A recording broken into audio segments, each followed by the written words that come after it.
ஆங்கிலத்தில் மிக அழகாக கூறுவார்கள், நம்பிக்கை பல மலைகளை நகரச் செய்யும், ஆனால் சந்தேகம் பல மலைகளை நமது வாழ்வில் உருவாக்கும் என்று.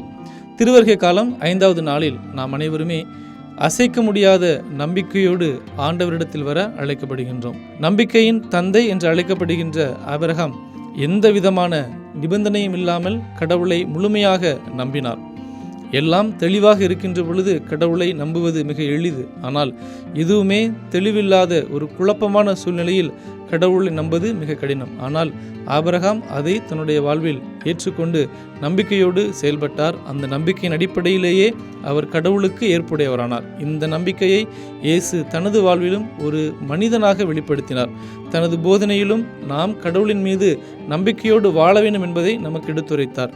சீடர்கள் கடல் கொந்தளிப்பை பார்த்து அலறுகின்ற பொழுது, நம்பிக்கை குன்றியவர்களே ஏன் ஐயம் கொள்கிறீர்கள் என்று அவர்களை கடிந்து கொண்டார். மக்கள் அவரிடத்தில் நலம் பெற அவரை தேடி வருகின்ற பொழுது, உங்களது நம்பிக்கை உங்களை குணமாக்கிற்று என்று சொல்லி நம்பிக்கையின் அடிப்படையில் மட்டுமே அவர்களுக்கு நலமளித்தார். இன்றைய நாளில் நாமும் அந்த கடவுளிடத்தில் நம்பிக்கையோடு வாழ அழைக்கப்படுகின்றோம். இந்த திருவருகை காலத்தில் ஆண்டவர் நமக்கு நிச்சயமாக ஒரு நல்ல வாழ்வை தருவார் என்ற ஒரு நம்பிக்கையோடு, நமக்கு எவ்வளவு துன்பங்கள் இருந்தாலும் இந்த துன்பங்களை கடவுள் நம்மிடமிருந்து மாற்றுவார் என்ற ஒரு நம்பிக்கையோடு நாம் வாழ வேண்டும். இயேசுவினுடைய பிறப்பு பல ஆயிரக்கணக்கான வருடங்களினுடைய ஒரு எதிர்பார்ப்பை நம்பிக்கையாக மாற்றியது.